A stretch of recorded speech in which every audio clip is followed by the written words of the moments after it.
हाय बच्चों, welcome to study room. मैं बहुत बहुत स्वागत करती हूँ आपका स्टडी रूम में। और आज हम स्टार्ट करने वाले हैं आपकी पाठ्य पुस्तक का एक और चैप्टर, जिसका है अध्याय 3, जिसका नाम है द लिटिल गर्ल। ठीक है, एक छोटी सी बच्ची। तो आइए ज़्यादा देरी नहीं करते हैं and let's jump into the video में चलते हैं। तो जैसा कि मैं हमेशा बोलती हूँ कि किसी भी कहानी को पढ़ने से पहले उसके लेखक के बारे में जान लेना अच्छा होता है। तो ये जो कहानी है, ये लिखी है कैथलीन मैन्सफील्ड ब्यूचैम्प ने, जिनका जन्म और पालन पोषण वेलिंगटन में हुआ था। उनकी कई लघु कथाएं, पत्र, कविताएं, पत्रिकाएं, समीक्षाएं ऑस्ट्रेलिया में प्रकाशित हुई हैं। तो ये कहाँ पे रहती थी? ऑस्ट्रेलिया में इनके जो वर्क्स हैं वो पब्लिश हुए हैं मतलब प्रकाशित हुए हैं बच्चों। ठीक है। उन्हें ब्रिटिश आधुनिकतावाद, ब्रिटिश मॉडर्निज्म में एक केंद्रीय व्यक्ति के रूप में माना जाता है। तो ये एक फीमेल राइटर थी और ये बहुत ज़्यादा लोकप्रिय भी थी अपने समय में।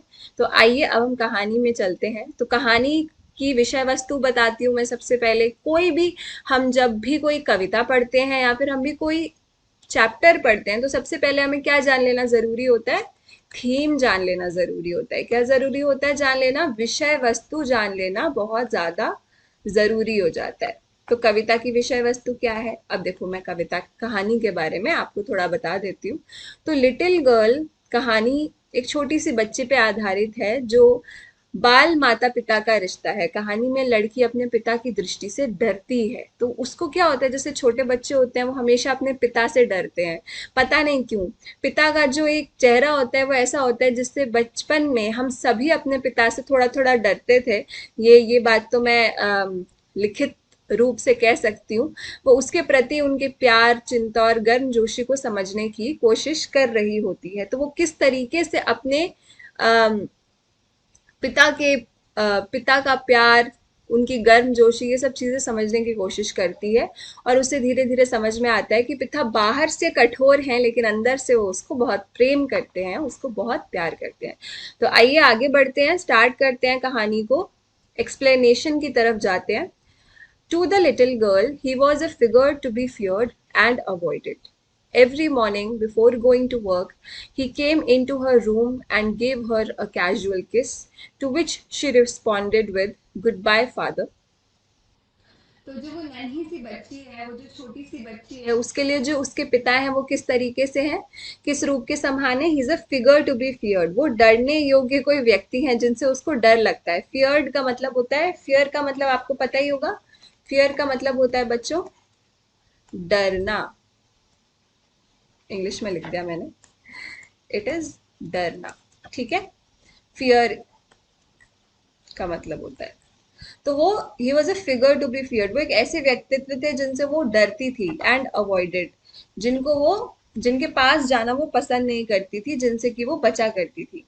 Every morning before going to work, हर सुबह स्कूल जाने से पहले, सॉरी स्कूल जाने से पहले नहीं, काम पे जाने से पहले, he came into her room and gave her a casual kiss. हमेशा रोज काम पे जाने से पहले उस बच्ची के पिता उसके कमरे में आते थे और उसको प्यार करते थे, प्यार से एक किस करते थे, पुच्ची करते थे। To which she responded with, goodbye father. तो वो उनको बोलती थी गुड बाय फादर, तो वो उनको बाय बाय बोलती थी। And oh, there was a glad sense of relief when she heard the noise of the carriage growing fainter and fainter down the long road. तो उसको कैसा लगता था? And there was a glad sense of relief. Sense of relief का मतलब क्या होता है? राहत की भावना। रिलीफ का मतलब होता है राहत। उसको ऐसा लगता था कि उसको राहत मिल गई है, क्योंकि अब उसके पिता चले गए हैं, क्योंकि उसे उनसे डर लगता था। When she heard the noise of the carriage, जब वो ये जो सवारी का डब्बा होता है,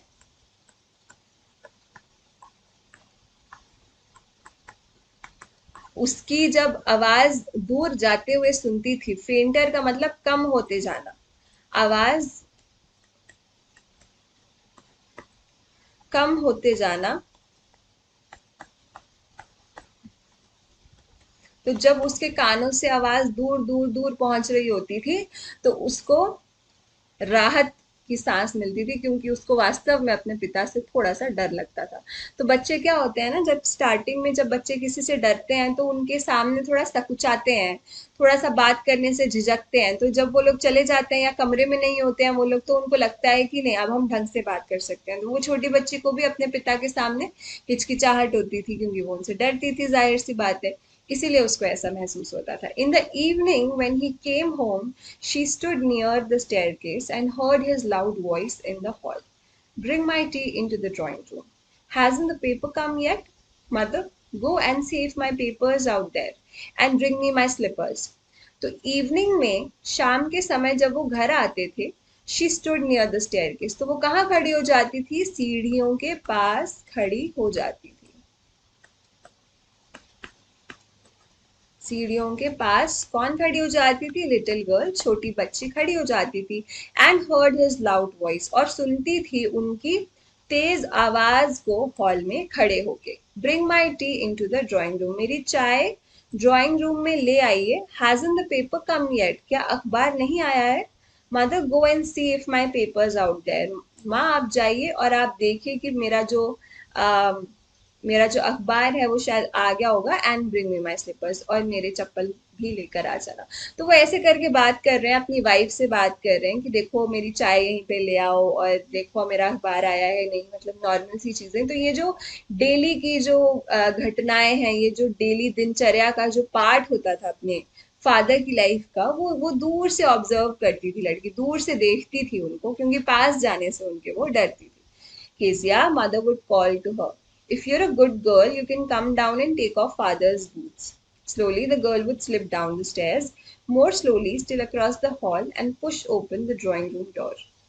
तो उसकी माँ उसको कहती थी कि Kezia, mother would call her, उनको उसकी मम्मी बुलाती थी और बोलती थी, if you are a good girl, अगर तुम एक अच्छी बच्ची हो तो तुम नीचे जाके अपने पिता के बूट्स, बूट्स का मतलब ये वाले जूते जो होते हैं, बूट्स को उतार सकते हो बेटा, वो थक गए हैं, आप उनकी सेवा कर सकते हो। Slowly the girl would slip down the stairs, और वो नीचे चली जाती थी, जैसे कि उसको ले जाया गया हो सीढ़ियों से नीचे। मोर slowly still across the hall, और भी धीरे धीरे धीरे धीरे, जिस गति से वो चल रही है उससे भी और धीरे धीरे गति से वो कहाँ जाती है? स्टेयर्स के पास जाती है, अपने पिता के पास जाती है, और ड्राइंग रूम को खोल देती है और अपने पिता से मिलती है। आगे बढ़ते हैं बच्चों। तो क्या होता होगा इसके बाद? By that time he had his spectacles on and looked at her over them in a way that was terrifying to the little girl. तो क्या हुआ? By that time he had his spectacles on, तो तब तक क्या होता था, वो उसके जो पिता थे, वो जो लिटिल गर्ल, जो छोटी बच्ची है, उसके जो पिता थे वो स्पेक्टिकल्स पहन लेते हैं। स्पेक्टिकल्स का मतलब क्या होता है बच्चों? चश्मा पहन लेते हैं अपना। एंड लुक्ड एट हर, और उसकी तरफ ऐसे देखते हैं, over them in a way that was terrifying to the little girl. तो टेरिफाइंग था, वो अपने पापा की लुक से ही डरती थी, तो उसको डरावना लगता था उनका चेहरा ना, वो देख के ऐसे करके देखते थे, तो उसको बहुत ज्यादा डर लगता था अपने पापा से। तो बच्चे ऐसे होते हैं, छोटे बच्चे ना थोड़ा डर जाते हैं। तो well Kezia, hurry up and pull off these boots and take them outside. Have you been a good girl today? I don't know father, you don't know. If you stutter like that, mother will have to take you to the doctor. तो अब यहाँ पे एक बहुत मजेदार चीज हो जाती है कि वेल केजिया हरी अप, तो वो बोल रहे हैं उसको कि केजिया जल्दी करो, हरी अप मतलब जल्दी करो, and pull off these boots, और ये जूते उतारो अपने पिताजी के पैरों से, एंड टेक देम आउटसाइड, और इनको बाहर लेके जाओ। Have you been a good girl today? क्या तुम एक अच्छी लड़की बन के रहे आज? जैसे बच्चों से पूछते थे ना, कि बच्चों को बोलते ना, हाँ गुड गर्ल, राजा बेटा, रानी बेटी, तो ऐसे ही उसको बोल रहे हैं, केजिया को बोल रहे हैं। सो आई डोंट नो फादर, तो वो बोलती मुझे नहीं पता कि मैं अच्छी बच्ची थी या नहीं थी। यू डोंट नो वाई, तो तुम्हें नहीं पता, क्यों नहीं पता तुम्हें? If you stutter like that, mother will have to take you to the doctor. तो वो बोल देंगे अगर तुम इस तरीके से स्टटर करोगी, इस तरीके से, स्टटर का मतलब क्या होता है बच्चों? हकलाना। What is the meaning of stutter? Stutter means हकलाना. So they say that if you stutter like that, अगर तुम इस तरीके से हकलाओगे तो माँ को, तुम्हारे को डॉक्टर के पास लेके जाना पड़ेगा, क्योंकि that is not a good thing. हकलाना एक अच्छी चीज नहीं होती है, इसलिए हकलाओ मत, कहने का मतलब है। उसे इतना डर लगता था कि उसकी आवाज ही नहीं निकल रही है अपने पिता के आगे। She never stuttered with other people. had quite given it up, but only with father, because she was trying so hard to say the words properly. So she never stuttered with other people का मतलब वो कभी भी दूसरों के समक्ष नहीं हकलाती थी. Had quite given it up. Given it up का मतलब पहले वो हकलाती थी बट उसने छोड़ दिया था. बट ओनली विद फादर, लेकिन पापा के सामने उसकी जबान नहीं निकलती थी, because then she was trying so hard to say the words properly, क्योंकि तब वो बहुत ज्यादा कोशिश करती थी कि शब्दों को सही ढंग से अपने अपने मुंह से निकाले, लेकिन फिर भी उसकी जो जबान थी वो कहीं ना कहीं अटक जाती थी उसके पिता के आगे. तो ये चल रहा है उसका scene. What's the matter, what are you looking so wretched about? Mother, I wish you taught this child not to appear on the brink of suicide. Here, Kezia, carry my teacup back to the table carefully. तो अब पिता उसको ऐसे डरा हुआ सहमा हुआ देख के जाहिर सी बातें पूछेंगे कि क्या हुआ है बच्चे को, है ना. So he said what's the matter, क्या हुआ? What are you looking so wretched about? तुम इतना ज्यादा रेच्ड क्यों लग रहे हो, दुखी क्यों लग रही हो? क्योंकि वो उनकी तरफ देख के दुखी हो गई थी. Mother, I wish you taught this child not to appear on the brink of suicide. तो वो उसकी अपनी वाइफ को बोलते हैं कि आपको इसे सिखाना चाहिए था कि ये ऐसे क्यों मेरे को दे ऐसे क्यों खड़ी हुई है, कि लग रहा है कि बहुत ज्यादा दुखी है और पता नहीं क्या हो गया, एकदम डिप्रेस्ड लग रही है और मतलब सुसाइड की कगार पे लग रही है. ब्रिंक इज कागार पर, कागार या फिर इसको बोलते हैं on the edge of. Note करते रहना बच्चों, मैं हमेशा बोलती हूँ keep noting down the important terms.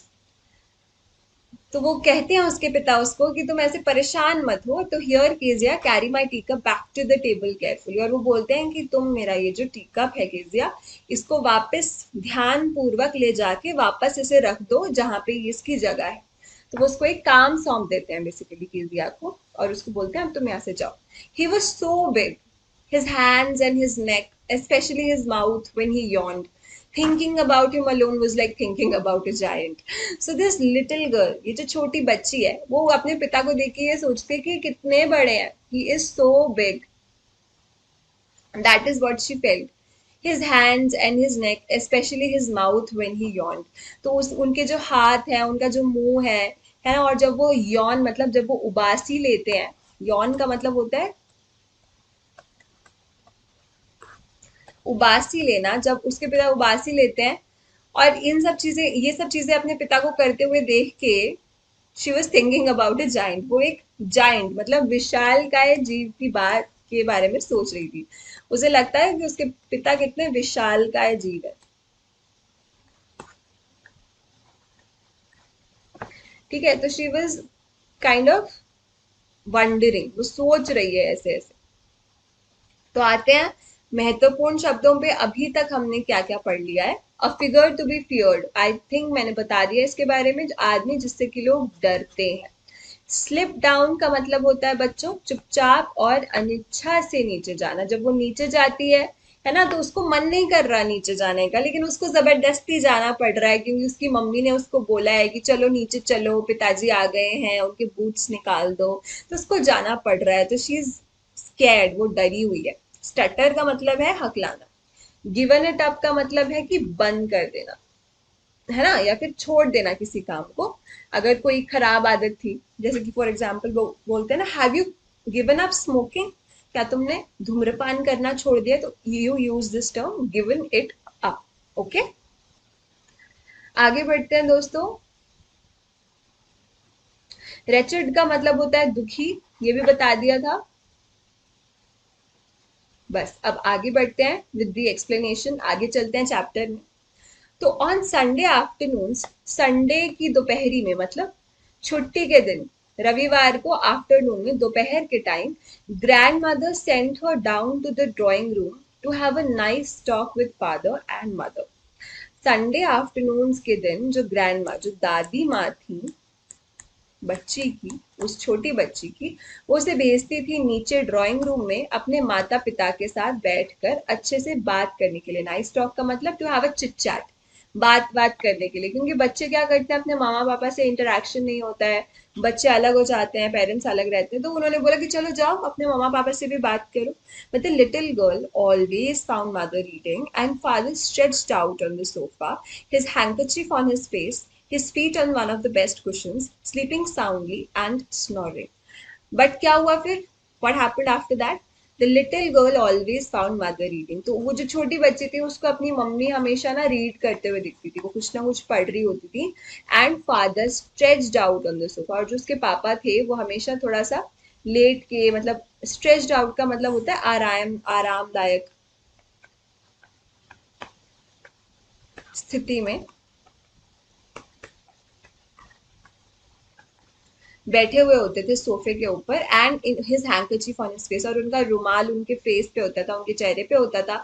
His feet on one of the best cushions, और उनका जो पैर है वो एक तकिए पे होता था. And sleeping soundly and snoring, और वो सो रहे होते थे. एंड वो स्नोर कर रहे होते थे, मतलब खराटे ले रहे होते थे. बड़े लोग खराटे भी लेते हैं, कभी नोटिस करना, ठीक है.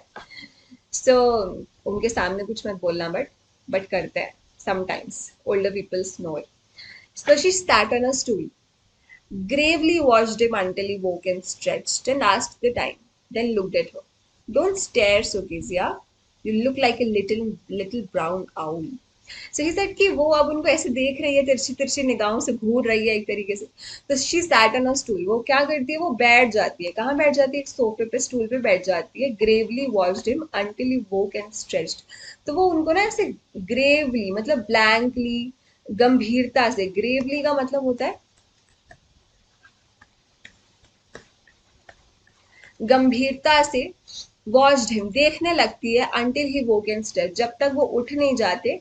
And again what did he do, he stretched, और उसके बाद वो थोड़ा सा अपनी अंगड़ाई लेते हैं. एंड आज द टाइम, और फिर वो समय पूछते हैं कि कितना हुआ. देन लुक्ड एट हर, और उसकी तरफ देखते हैं. किसकी तरफ देखते हैं, केजिया की तरफ देखते हैं.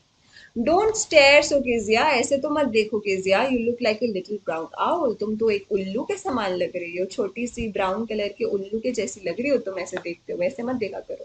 तो वो उसको ऐसे देखने से मना कर रहे हैं, ठीक है. So one day when she was kept indoors with a cold, her grandmother told her that father's birthday was next week and suggested she should make him pincushion for a gift out of a beautiful piece of yellow silk. तो एक दिन क्या होता है, one day when she was kept indoors, जब वो indoors मतलब अंदर ही थी, अंदर ही खेल रही थी घर के अंदर. इनडोर्स का मतलब होता है घर के अंदर या फिर भीतर, ठीक है. हर ग्रैंड मदर टोल्ड हर, उसकी जो ग्रैंड मदर होती हैं, उसकी जो दादी होती हैं, वो उसे बोलती हैं. She told her that father's birthday was next week, कि उसके जो पिता हैं उनका जन्मदिन अगले हफ्ते आने वाला है. एंड सजेस्टेड, और सजेस्ट करते हैं, she should make him a pin cushion, और सजेस्ट क्या करती है कि वो उनके लिए एक छोटा सा तकिया बना दे, प्यारा सा, फॉर अ गिफ्ट, गिफ्ट तोहफे के रूप पे. And for of a beautiful piece of yellow silk. तो एक खूबसूरत सा पीले रंग के रेशमी कपड़े का इस तरीके का कुशन, ये होता है बेसिकली, इस तरीके का कुशन, इस तरीके का तोहफा तकिया बनाने के लिए उसकी जो दादी माँ है उसको सजेस्ट करती हैं, केजिया को सजेस्ट करती है कि तुम अपने पिता को ये चीज तोहफे के रूप में दे सकते हो, ठीक है. अब देखो क्या होगा. Laboriously, with the double cotton, the little girl stitched three sides. But what to fill it with? That was the question. So the grandmother was out in the garden and she wandered into the mother's bedroom to look for scraps. Okay तो अब वो की बच्ची क्या कर रही है, वो she is trying to look for scraps. अब स्क्रैप्स क्या होते हैं, लेबोरियस का मतलब होता है परिश्रम करा है उसने बहुत ज्यादा, ठीक है. परिश्रम के साथ उसने क्या किया, अपने पिता के लिए उसने एक तोहफा बना दिया. और स्क्रैप्स ढूंढने के लिए वो कमरे में चली गई. स्क्रैप्स होते हैं रद्दी के कागज, जिन या फिर कपड़े, छोटे छोटे फटे हुए टुकड़े जो तकियों में डालते हैं, जिनकी जरूरत नहीं होती है, जो फेंक देने के लिए होते हैं, लेकिन इनको इन सब चीजों में डाल के उनका सदुपयोग कर लिया जाता है. तो उसने क्या करा, वो तीन साइड्स उसने सिल दी उस कुशन की.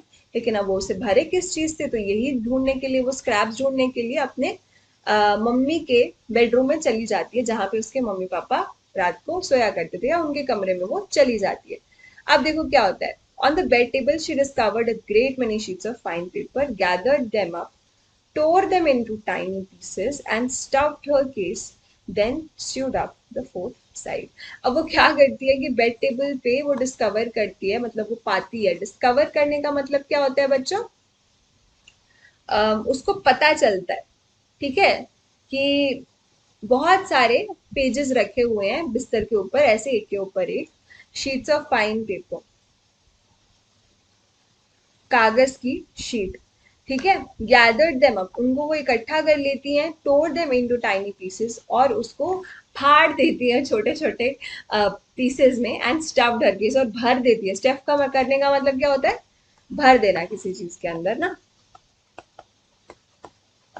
उसको स्टफ कर देती है, and then sewed up the fourth side. और जो स्यूड का मतलब होता है सिलना, सिल देना,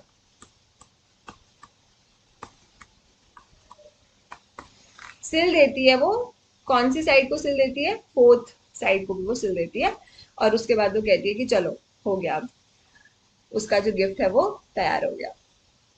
That night there was a hue and cry in the house. Father's great speech for the Port Authority had been lost. Rooms were searched, servants questioned. Finally, mother came into Kezia's room. Kezia, I suppose you didn't see some papers on a table in our room? अब देखना, यहाँ से कहानी थोड़ी सी interesting होने वाली है।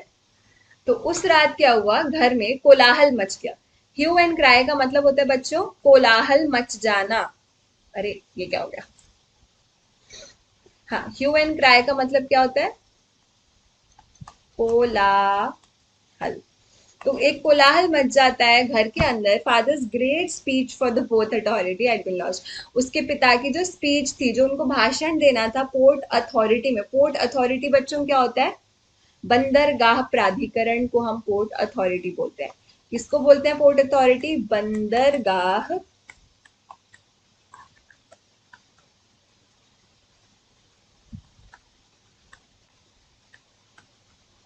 ठीक है, इसको पोर्ट अथॉरिटी बोलते हैं। हैड बीन लॉस्ट, वो खो गए थे, उनके कागज वो मिल ही नहीं रहे थे, उनको जो चीजें भाषण देनी थी उनका, उनको अपना सामान मिल नहीं रहा था। फाइनली मदर के इनटू केजियाज रूम, और उसके बाद उनकी जो माता जी थी वो उसके कमरे में आती हैं, केजिया के कमरे में आती हैं। Kezia, I suppose you didn't see some papers. Kezia, मुझे लगता है तुमने नहीं देखा कुछ पेपर्स को, कुछ कागज के टुकड़ों को, कुछ कागजों को, on a table in our room, हमारे कमरे में एक टेबल पे रखे हुए थे। क्या तुमने उन्हें देखा है?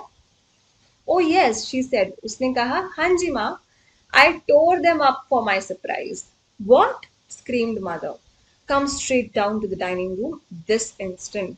तो अब उसको क्या लगा कि उसने बहुत ज्यादा गड़बड़ कर दिया यहाँ पे। किसिया को समझ में आ गया था। I tore them up for my surprise. मैंने तो उन्हें टोर कर दिया। टोर मतलब मैंने तो उनको फाड़ दिया सरप्राइज के लिए अपने। मुझे तो पिताजी को ऐसे सरप्राइज देना है, और मुझे तो उनको उनके लिए एक तोहफा बनाना था। व्हाट? Scream the mother. उन्होंने कहा, क्या तुमने क्या किया? Come straight down to the dining room, इसी क्षण तुम डाइनिंग रूम में आओ। डाइनिंग रूम कौन सा रूम होता है? जहाँ बैठ के सब लोग खाना खाते हैं। इसी कमरे, दिस इंस्टेंट। इंस्टेंट का मतलब क्या होता है? इसी क्षण में आ जाओ तुम, अभी के अभी, दिस सेकेंड, तुम अभी नीचे आ जाओ, ठीक है। सरप्राइज के लिए मैं आश्चर्यचकित कर देना चाहती थी पिताजी को, वो सोचती है, लेकिन उसका जो प्लान है वो फेल हो गया, ठीक है। होता है ना ऐसा, बच्चे कभी कभी गड़बड़ कर देते हैं और जरूरी चीजों को यूज कर लेते हैं। And she was dragged down to where father was pacing to and fro, hands behind his back. Well, he said sharply, mother explained. He stopped and stared at the child. तो अब क्या हुआ, उसको खींच के लाया गया। शी वॉज ड्रैग्ड मतलब उसको बेसिकली खींच के लेके आया गया to where father was pacing to and fro.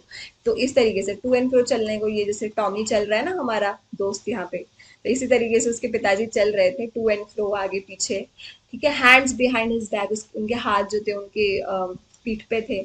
Well, तो उन्होंने कहा, तो मदर एक्सप्लेन, तो फिर उनकी माँ ने समझाया कि ऐसे ऐसे केजिया ने क्या किया, उसने सरप्राइज देने के चक्कर में जो पेजेस थे उनको फाड़ दिया और उसको अंदर रख दिया, उसके कुशन के अंदर डाल दिया। He stopped and stared at the child, और वो रुक गए एकदम। ऐसे चल रहा है ना जैसे हमारा टॉमी भैया यहाँ पे, तो वो रुक जाते हैं एकदम। और फिर बच्चे को ऐसे देखा उन्होंने गुस्से के मारे कि तुमने क्या कर दिया ये, है ना। उनको तो अब दिक्कत हो जाएगी। Did you do that? तो वो पूछते हैं उनसे कि तुमने क्या ये, तो बोलते हैं नो शी विस्पर्ड, बहुत विस्पर्ड मतलब फुसफुसाना।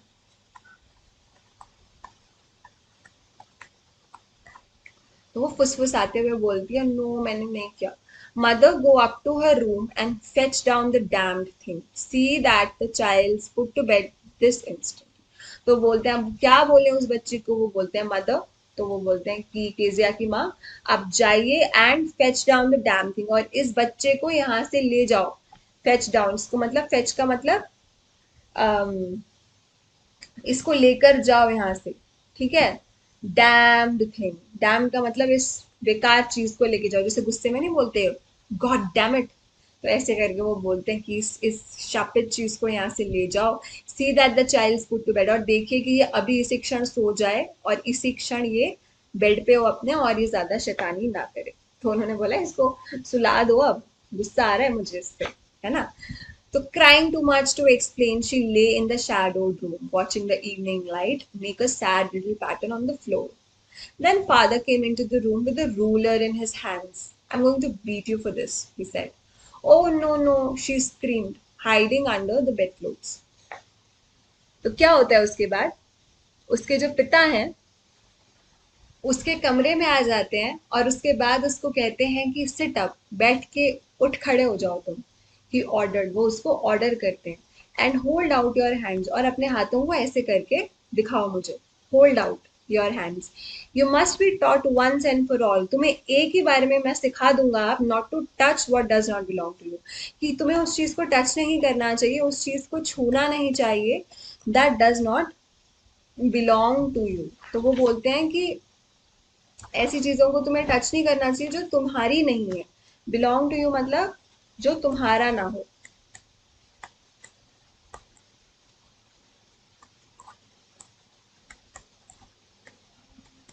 कोई भी चीज अगर हमारी नहीं है तो उसको बोलते हैं this does not belong to me. But it was for your birthday, तो वो कहती है लेकिन ये तो मैंने आपके जन्मदिन के लिए किया था। तो उसके पिता ने नहीं सुनी उसकी, तो उनके दोनों छोटे छोटे पिंक कलर के, लिटिल मतलब छोटे, पिंक मतलब गुलाबी गुलाबी हथेलियों पर, पाम्स इज व्हाट, पाम्स का मतलब होता है बच्चों हथेली पर, उसको एक रूलर पड़ता है, मतलब स्केल से उसको ऐसे मार पड़ती है, ठीक है, एक फटकार मिलती है उसको अपने पिताजी की। तो जाहिर सी बात है कि वो बच्ची डर जाती है। आवर्स लेटर, अब वो रोने लगती है। आवर्स लेटर, घंटों बीत जाते हैं। When grand mother had wrapped her in a shawl, तो उसकी दादी माँ उसको रैप कर लेती है, मतलब उसको ढक लेती हैं, ठीक है। इन अ शॉल, कहाँ पे ढक लेती हैं, एक शॉल में, एक चुन्नी की सहायता से उसको ढक देती हैं। And rocked her in the rocking chair, और उसको झूला झुलाने लगती हैं रॉकिंग चेयर पे। रॉकिंग चेयर कौन सी होती है, दोलन कुर्सी को हम रॉकिंग चेयर बोलते हैं।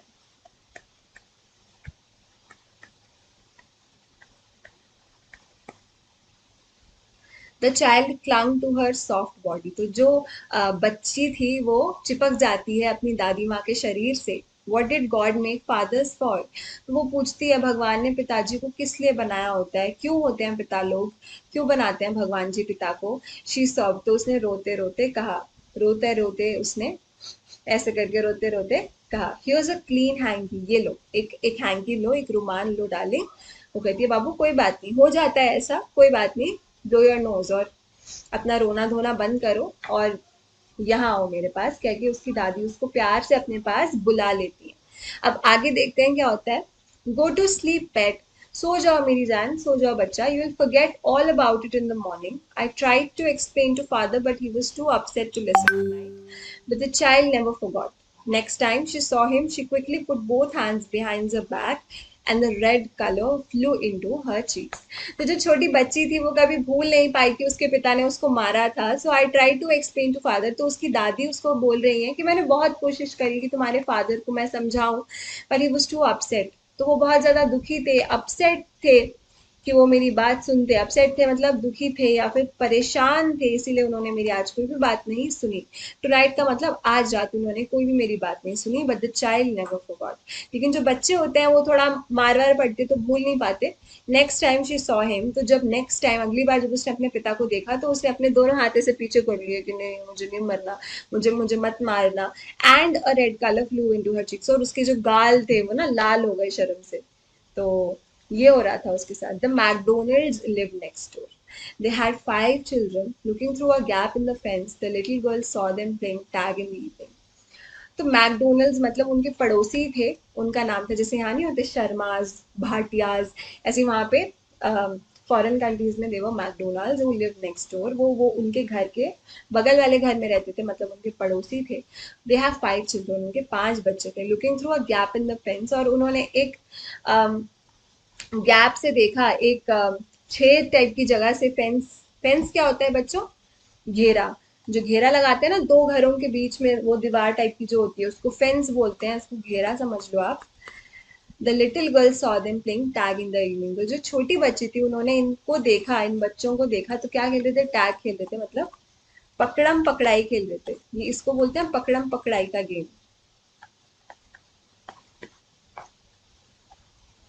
ठीक है, तो ये लोग आपस में खेल रहे थे. The father with the baby, Mao on his shoulders, 2 little girls hanging to his coat pockets, ran round and round the flower beds, shaking with laughter. Once she saw the boys turn the hose on him, and he tried to catch them laughing all the time. तो जो father with the baby, तो जो उनके पिता थे वो भी बच्चों के साथ खेल रहे थे. माओ मतलब उनका छोटा बच्चा उनके कंधों पर था. जो दो छोटी लड़कियां थी वो उनकी कोट पॉकेट्स को ऐसे झूलते हुए घूम रही थी आसपास. And round the flower bed, और वहां पे फूल लगे हुए थे, उसके आसपास वो लोग खेल रहे थे, और वो लोग बहुत खुश थे. बेसिकली खेल रहे थे, हंसते खेलते वो लोग खेल रहे थे, और ये जो छोटी सी बच्ची है ये उनको देख रही थी. Once she saw the boys turn the hose on him, तो उसने एक बारी क्या देखा? Turn the hose on the father. Hose क्या होता है? वो जो पाइप होती है, इसको बोलते हैं नली, पाइप वाली. उन्होंने जो होस्ट था वो अपने पिता पर ऐसे कर दिया, तो हंसी मजाक कर रहे हैं वो बच्चे अपने पिता के साथ. And he tried to catch them laughing all the time, और वो उनको मतलब पकड़ने का प्रयास कर रहे हैं उनके पिता, और हंस रहे हैं पूरे time, laughing all the time. तो मतलब कहने का मतलब है वो कंपैरिजन कर रही है, वो देख रही है कि उसके पिता से उसको कितना डर लगता है, और ये भी जो 5 बच्चे हैं ये अपने पिता से डरते नहीं है, मगर ये उनके साथ खेल रहे हैं, है ना. तो ये उसने कंपैरिजन किया. अब हम महत्वपूर्ण शब्द देख लेते हैं बच्चों. टैग करने का मतलब एक दूसरे को पकड़ने का, बच्चों का खेल. स्क्रैप्स का मतलब कपड़े या कागज आदि के छोटे टुकड़े जिनकी आवश्यकता नहीं होती है. ह्यू एंड क्राई का मतलब गुस्से में विरोध, ठीक है, कोलाहल हो जाना. लेबोरियसली का मतलब बहुत प्रयास के साथ या बेहद कठिनाई के साथ अगर हम कोई चीज करते तो उसको बोलते हैं लेबोरियसली. वॉन्डर्ड इनटू मतलब चले जाना, संयोग से कहीं चले जाना, ड्रिफ्ट कर जाना, है ना, उसको बोलते हैं वॉन्डर्ड इनटू, कहीं चले जाना. तो आज की वीडियो को हम यही खत्म करते हैं बच्चों. अगला जो पार्ट होगा, नेक्स्ट पार्ट में ऑफ द वीडियो में हम इस चैप्टर को कंप्लीट करेंगे.